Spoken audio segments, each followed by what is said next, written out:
আসসালামু আলাইকুম প্রিয় শিক্ষার্থী বন্ধুরা, তৃতীয় শ্রেণীর গণিত ক্লাসে তোমাদের সবাইকে স্বাগতম। শিক্ষার্থী বন্ধুরা, তোমাদের যে নতুন পাঠ্য বইটি রয়েছে তারই পাঠ 11 পৃষ্ঠা 121-এর পরিমাপের যে অঙ্কগুলো রয়েছে এই অঙ্কগুলো আজকে আমি তোমাদেরকে সমাধান করে দিব। 2 নম্বর অঙ্কটি সমাধান করে দিব, 3 নম্বর অঙ্কটা সমাধান করে দিব, 4 নম্বর অঙ্কগুলো সমাধান করে দিব। ভিডিওটি স্কিপ না করে দেখতে থাকো। দেখো, প্রথমে বলেছে 2 নম্বরের নিচের খালি ঘর পূরণ করি। এই যে খালি ঘর রয়েছে এই খালি ঘরগুলো পূরণ করতে বলেছে। কিভাবে পূরণ করেছে আমি এই নিয়মটা তোমাদেরকে দেখাচ্ছি। 1 নম্বরের অঙ্কে রয়েছে 24 সেন্টিমিটার সমান সমান 240 মিলিমিটার। এই যে এখানে 6টি অঙ্ক রয়েছে, পরিমাপের 6টি অঙ্ক রয়েছে, খালি ঘর পূরণ করতে বলেছে। এই অঙ্ক 6টি করার জন্য আমাদের 3টি পরিমাপের একক মুখস্থ করতে হবে, জানতে হবে। তাহলে এই অঙ্কটি আমাদের জন্য অনেক সহজ হয়ে যাবে। এই একক 3টি আমি তোমাদের জন্য লিখে নিয়ে এসেছি। 1 কিলোমিটার সমান সমান 1000 মিটার, 1 মিটার সমান সমান 100 সেন্টিমিটার, 1 সেন্টিমিটার সমান সমান 10 মিলিমিটার। তোমরা এই এককগুলো মুখস্থ করে নিবে, 3টি একক। এই 3টি একক মুখস্থ না করতে পারলে তোমরা এই অঙ্কগুলো করতে পারবে না। আগে এর এককগুলো মুখস্থ করে নিবে। এরপরে দেখো, নিচের খালি ঘর পূরণ করি। 24 সেন্টিমিটার সমান সমান একটি খালি ঘর মিলিমিটার দেওয়া আছে। এখন এই 24 সেন্টিমিটার, দেখো এই 24 সেন্টিমিটার আমরা জানি 1 সেন্টিমিটার সমান 10 মিলিমিটার। দেখো আমি এই যে লিখেই দিয়েছি 1 সেন্টিমিটার সমান কত, 10 মিলিমিটার। তাহলে আমরা এই 24টাকে নিচে লিখব, লিখে একটি গুণ চিহ্ন দিব। গুণ চিহ্ন দিয়ে আমরা জানি এই সেন্টিমিটার সমান কত, 10 মিলিমিটার। এই যে 1 সেন্টিমিটার সমান 10 মিলিমিটার। তাহলে সেন্টিমিটারের নিচে তোমরা 10 মিলিমিটার লিখে দিবে। এই 24 আর এই 10কে আমরা গুণ করব। তাহলে যদি আমরা 1 সেন্টিমিটার সমান 10 মিলিমিটার পাই, 1 সেন্টিমিটার সমান যদি 10 মিলিমিটার পাই, তাহলে 24 সেন্টিমিটারের বের করতে হলে আমাদের এই 24কে 10 দ্বারা গুণ করতে হবে। তাহলে আমাদের 24 সেন্টিমিটার সমান কত মিলিমিটার পাবো এটা বের হয়ে আসবে। 24কে 10 দিয়ে গুণ করে আমি 240 পেয়েছি। তাহলে আমাদের হবে 240 মিলিমিটার। আমরা এখানে লিখব 240 মিলিমিটার। তাহলে আমরা কিভাবে সেন্টিমিটারকে মিলিমিটারে রূপান্তরিত করতে পারি, এই এককটা না জানলে কিন্তু আমাদের করা সম্ভব ছিল না। আমরা এই একক 1 সেন্টিমিটার সমান 10 মিলিমিটার জানার কারণে কিন্তু আমরা এই অঙ্কটি করতে পেরেছি। এরপরে দেখো 2 নম্বর অঙ্কে কি বলেছে, 38 সেন্টিমিটার 9 মিলিমিটার সমান 300 সমান একটি খালি ঘর 1 মিলিমিটার।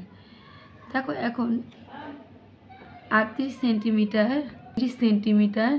9 মিলিমিটার সমান সমান খালি ঘর মিলিমিটার। তাহলে আমরা মিলিমিটার এখানে যেহেতু লেখাই আছে, আমরা মিলিমিটার বের করব না, আমরা সেন্টিমিটারটা বের করব। আমি এর আগেই তোমাদের বলেছি 1 সেন্টিমিটার সমান 10 মিলিমিটার। তাহলে আমরা জানি 1 সেন্টিমিটার সমান 10 মিলিমিটার। আমাদের বের করতে বলেছে 38 সেন্টিমিটার সমান কত মিলিমিটার। তাহলে আমরা প্রথমে 38 লিখব, লিখে গুণ চিহ্ন দিব। আমরা জানি এই সেন্টিমিটার সমান 10 মিলিমিটার। তাহলে আমরা এখানে 10 লিখে দিব। 10 লিখে আমরা যখন দেখব 2টি অঙ্ক রয়েছে একটি লাইনে, তখন আমরা কি করব, একটি অঙ্কের একক বের করার পর একটি যোগ চিহ্ন দিব। যোগ চিহ্ন দিয়ে আমরা এই 9টি লিখে দিব, এরপরে মিলিমিটারটা লিখে দিব। এখন আমরা গুণ করব, প্রথমে 38কে 10 দ্বারা গুণ করব। তোমরা এখানে এই 10-এর উপরে মিলিমিটার লিখতে পারো, কারণ এটা আমরা মিলিমিটার বের করেছি। তোমরা মিলিমিটার লিখতে পারো যে 38 গুণ 10 মিলিমিটার যোগ 9 মিলিমিটার, এটাও লিখতে পারো। এখন 38কে 10 দ্বারা আমরা গুণ করব, গুণ করে আমরা 380 পেয়েছি।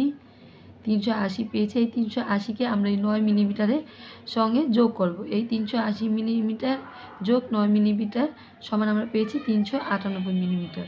তাহলে আমরা এখানে লিখে দিব 398 মিলিমিটার। আমি আবারও তোমাদেরকে বুঝিয়ে দিচ্ছি। 78 সেন্টিমিটারকে বের করার জন্য আমরা 38 সেন্টিমিটারকে বের করার জন্য আমরা প্রথমে নিচে 38-এর নিচে 38 লিখব, একটি গুণ চিহ্ন দিব। গুণ চিহ্ন দিয়ে আমরা জানি 1 সেন্টিমিটার সমান 10 মিলিমিটার। তাহলে আমরা এখানে 10 মিলিমিটার লিখে দিব, 10 মিলিমিটার লিখে দিব। এখন এই 38কে 10 দিয়ে আমরা গুণ করব। তাহলে আমরা 38 সেন্টিমিটার সমান কত পেলাম, 380 মিলিমিটার। কত পেয়েছি? 380 মিলিমিটার। এই 380 মিলিমিটারের সঙ্গে আমাদের এই 9 মিলিমিটার যোগ করতে হবে। তাহলে 380 যোগ 9 মিলিমিটার পেলাম কত? 389 মিলিমিটার। তাহলে এখানে লিখে দিব 389 মিলিমিটার। এরপরে দেখো 3 নম্বর অঙ্কে রয়েছে 6 মিটার সমান সমান খালি ঘর, এরপরে সেন্টিমিটার। তাহলে 6 মিটার সমান সমান কত? আমরা জানি 1 মিটার সমান সমান কত? 100 সেন্টিমিটার। তাহলে আমরা 6 নিচে 6 লিখব, একটি গুণ চিহ্ন দিব, গুণ চিহ্ন দিয়ে মিটারের পরিবর্তে আমরা 100 সেন্টিমিটার লিখে দিব। আমরা জানি 1 মিটার সমান 100 সেন্টিমিটার। এখন আমরা 6 মিটার বের করতে হলে আমাদের 6কে 100 দ্বারা গুণ করতে হবে। 6কে 100 দ্বারা গুণ করলে আমরা কত পাবো? 600 সেন্টিমিটার। তাহলে 1 সেন্টিমিটার সমান 100 সেন্টিমিটার, আর 6 সেন্টিমিটার সমান 6 মিটার সমান 600 সেন্টিমিটার। 1 মিটার সমান আমরা কত পেয়েছি? 100 সেন্টিমিটার। তাহলে 6 মিটার সমান পেয়েছি 600 সেন্টিমিটার। খালি ঘরে 600 লিখে দিব। এরপরে দেখো 4 নম্বরে আছে 3 মিটার 22 সেন্টিমিটার, একটি খালি ঘর সেন্টিমিটার দেওয়া আছে। প্রথমে আমরা মিটারটা বের করব যে 3 মিটার সমান কত সেন্টিমিটার। তাহলে 3 মিটার সমান কত সেন্টিমিটার? আমরা জানি 1 মিটার সমান 100 সেন্টিমিটার। আমরা লিখব, 3-এর নিচে 3 লিখব, একটি গুণ চিহ্ন দিব, দিয়ে আমরা এই মিটার লেখা থাকলে আমরা 100 সেন্টিমিটার লিখে দিব। মিটারের নিচে আমরা কত লিখব? 100 সেন্টিমিটার লিখব, যোগ এই 22 সেন্টিমিটার নিচে নিয়ে আসব। এখন 3কে আমরা 100 দ্বারা গুণ করব, তাহলে আমরা পাই কত? 300 সেন্টিমিটার। এই 3 মিটার সমান আমরা কত পেয়েছি? এই 3 মিটার সমান পেয়েছি 300 সেন্টিমিটার, যোগ এই 22 সেন্টিমিটার নিচে নিয়ে আসব। এখন 300 আর এই 22কে যোগ করলে আমরা কত পাই? 322 সেন্টিমিটার। লিখব 322 সেন্টিমিটার। এরপরে বলেছে 2 কিলোমিটার। এই যে দেখো 5 নম্বর অঙ্কে বলেছে 2 কিলোমিটার 26 মিটার সমান সমান একটি খালি ঘর, এরপরে মিটার। এই খালি ঘরে হবে 2026 মিটার। এখন কিভাবে 2026 মিটার হলো? আমরা জানি 1 কিলোমিটার সমান 1000 মিটার। তাহলে আমরা 1 কিলোমিটারের সঙ্গে এই 2কে গুণ করলে আমরা 2 কিলোমিটার সমান কত পাবো? এটা বের হয়ে আসবে। তাহলে আমরা 2-এর নিচে 2 লিখব, একটি গুণ চিহ্ন দিব, গুণ চিহ্ন দিয়ে আমরা জানি কিলোমিটার সমান কত? 1000 মিটার। আমরা 1000 মিটার লিখে দিব, লিখে দিয়ে একটি যোগ চিহ্ন দিব, দিয়ে 26 মিটারটা নিচে নিয়ে আসবো। এখন 2কে 1000 দ্বারা গুণ করে আমরা কত পেয়েছি? 2000 মিটার যোগ 26 মিটার। এখন এই 2000কে 26 দ্বারা যোগ করে আমরা পেয়েছি 2026 মিটার। খালি ঘরে আমরা লিখব 2026 মিটার। এরপরে দেখো নিচে দেওয়া আছে 1 কিলোমিটার সমান সমান সেন্টিমিটার। তাহলে এই অঙ্কটি আমরা কিভাবে করব? আমরা প্রথমেই কিন্তু কিলোমিটারকে সেন্টিমিটার করতে পারি না।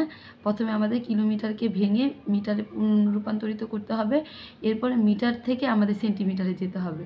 তাহলে আমরা জানি 1 কিলোমিটার সমান 1000 মিটার, 1 লিখে গুণ দিয়ে আমরা 1 আছে 1 লিখে দিব। কিলোমিটারের নিচে আমরা কিলোমিটারের সূত্রটা লিখব, কিলোমিটার একক হচ্ছে 1000 মিটার। তাহলে কিলোমিটারের নিচে আমরা 1000 মিটার লিখে দিব। এখন 1 দিয়ে 1000কে গুণ করব। তোমরা 0 দিয়ে যে গুণগুলো আছে এই গুণগুলো করার ক্ষেত্রে তোমরা প্রথমে সংখ্যা এককে 1 1 লিখে দিবে, এরপর যে কয়টা শূন্য থাকবে কয়টা শূন্য বসিয়ে দিবে। দেখো এককে 1, 3টা শূন্য আছে, 3টা শূন্য বসিয়ে দিয়েছি। তাহলে আমরা পেলাম 1 কিলোমিটার সমান 1000 মিটার। 1 কিলোমিটার সমান কত পেয়েছি? 1000 মিটার। এখন এই 1000 মিটার সমান কত সেন্টিমিটার হয় আমাদের এটা বের করতে হবে। আমরা জানি এই 1000 লিখে দিব, 1 মিটার সমান 100 সেন্টিমিটার। তাহলে 1000 সেন্টিমিটার কত? এই 1000কে 100 দিয়ে গুণ করলে আমাদের বের হয়ে আসবে যে 1000 মিটার সমান কত সেন্টিমিটার। তাহলে 1000 মিটার সমান কত সেন্টিমিটার এটা বের করার জন্য আমাদের এই 1000 মিটারকে 100 দ্বারা গুণ করতে হবে। দেখো প্রথমে 1 দিয়ে 1কে গুণ করব, এককে 1। এরপরে আছে কয়টা শূন্য? 1 2 3 4 5, 5টা শূন্য আছে। 1-এর পরে আমরা 5টা শূন্য বসিয়ে দিব, 1 2 3 4 5। তাহলে আমরা কত পেলাম? 1 লক্ষ সেন্টিমিটার। আমরা জানি যে 1000 মিটার সমান 1 লক্ষ সেন্টিমিটার। তাহলে 1 কিলোমিটার সমান আমরা পেয়েছি কত? 1 লক্ষ সেন্টিমিটার। তাহলে আমরা এখানে লিখে দিব, 1 দিয়ে 5টা শূন্য বসালে 1 লক্ষ হয়, তোমরা মনে রাখবে 1 লক্ষ সেন্টিমিটার। এই খালি ঘরের অঙ্কগুলো তোমরা এভাবে খুব সুন্দর করে নিবে। এখন আমরা 3 নম্বর অঙ্কটি করব। দেখো 3 নম্বরে কি বলেছে, ভুল বাক্যটি চিহ্নিত করি। সেন্টিমিটারের সংক্ষিপ্ত রূপ সেমি। আমরা জানি সেন্টিমিটারের সংক্ষিপ্ত রূপ কিন্তু সেমি। এটাকে সংক্ষিপ্তভাবে সে আর মি দিয়ে বোঝানো হয়েছে, তাহলে উত্তর বাক্যটি সঠিক। এরপর 2 নম্বর বলেছে দৈর্ঘ্য পরিমাপ করে দুইটি বস্তু ছোট বড় তুলনা করা সম্ভব। আমরা দৈর্ঘ্য ব্যবহার করে কিন্তু কোনো বস্তুর ছোট বড় তুলনা করতে পারি, তার মানে এই বাক্যটিও সঠিক। এরপরে দেখো 3 নম্বরে কি বলেছে, ছোট বস্তুর দৈর্ঘ্য পরিমাপ করার জন্য কিলোমিটার একক ব্যবহার করা হয়। ছোট বস্তুর দৈর্ঘ্য পরিমাপ করার জন্য কোন কিলোমিটারের একক কিলোমিটার ব্যবহার করা হয়, এটা বের করতে বলেছে। তাহলে আমরা জানি কোনো ছোট জিনিসকে আমরা কি করতে পারি না, কিলোমিটার দ্বারা কি ব্যবহার করা যায় না। ছোট বস্তুকে আমরা কিলোমিটারের একক ব্যবহার করতে পারি না। এখানে বলেছে ছোট বস্তুর দৈর্ঘ্য পরিমাপ করার জন্য কিলোমিটার একক ব্যবহার করা হয়। এই বাক্যটি ভুল। ছোট বস্তুর পরিমাপ করার জন্য কিন্তু কিলোমিটারের একক ব্যবহার করা হয় না। কিলোমিটারের একক ব্যবহার করা হয় সাধারণত বড় জিনিসের ক্ষেত্রে, যেমন বড় রাস্তা ঘাট, এগুলো পরিমাপ করার জন্য এই কিলোমিটারের একক ব্যবহার করা হয়। তাহলে বাক্যটি ভুল, আমরা লিখব উত্তর বাক্যটি ভুল। 4 নম্বরে কী বলেছে, দাগ টেনে সঠিক এককের সঙ্গে মিল করি। দেখো প্রথমে লেখা আছে ঢাকা থেকে খুলনার দূরত্ব। ঢাকা থেকে খুলনা কিন্তু অনেক দূর, তাহলে এর দূরত্ব পরিমাপের জন্য আমরা কী করব, কিলোমিটার ব্যবহার করব। তাহলে এর সঙ্গে কিলোমিটার দাগ টেনে দেব। এরপর হচ্ছে একটি খাতার দৈর্ঘ্য, আমরা জানি কোনো ছোট জিনিসকে পরিমাপ করার জন্য আমরা সেন্টিমিটার ব্যবহার করি, তাহলে খাতা যেহেতু ছোট আমরা সেন্টিমিটারের সঙ্গে দাগ টেনে দিব। এরপর হচ্ছে খেলার মাঠের দৈর্ঘ্য পরিমাপ আমরা মিটারের সাহায্যে করতে পারি, আমরা মিটারের ঘরে এভাবে দাগ টেনে মিলকরণ করে দিব। আশা করি শিক্ষার্থী বন্ধুরা তোমরা এই পরিমাপের 121 পাতার যে অঙ্কগুলো রয়েছে, অঙ্কগুলো খুব সহজ নিয়মে আমি তোমাদেরকে বুঝিয়ে দিতে পেরেছি। তোমরা আগে 3টি পরিমাপের একক মুখস্থ করে নিবে। এরপরে এটা যেই সংখ্যা রয়েছে, যেমন সেন্টিমিটারের নিচে এর এককটা বসিয়ে দিবে, তাহলে তোমাদের এই অঙ্কগুলো হয়ে যাবে। মিটারের নিচে মিটারের একক বসিয়ে দিবে, কিলোমিটারের নিচে কিলোমিটারের একক বসিয়ে দিবে, তাহলে এই অঙ্কগুলো তোমাদের জন্য করা অনেক সহজ হয়ে যাবে। আজকের মতো এই পর্যন্ত। পরবর্তী ভিডিওটি দেখার জন্য আমন্ত্রণ রইল। চ্যানেলটি সাবস্ক্রাইব করতে ভুলবে না। সাবস্ক্রাইব করলে আমার দেওয়া প্রত্যেকটি ভিডিও তোমাদের কাছে পৌঁছে যাবে। সাবস্ক্রাইব না করলে একটি ভিডিও পৌঁছবে না। সাবস্ক্রাইব করে পাশে থেকো, ভিডিওতে একটি লাইক দিতে ভুলো না। পরবর্তী ভিডিওটি দেখার জন্য আমন্ত্রণ রইল। আল্লাহ হাফেজ।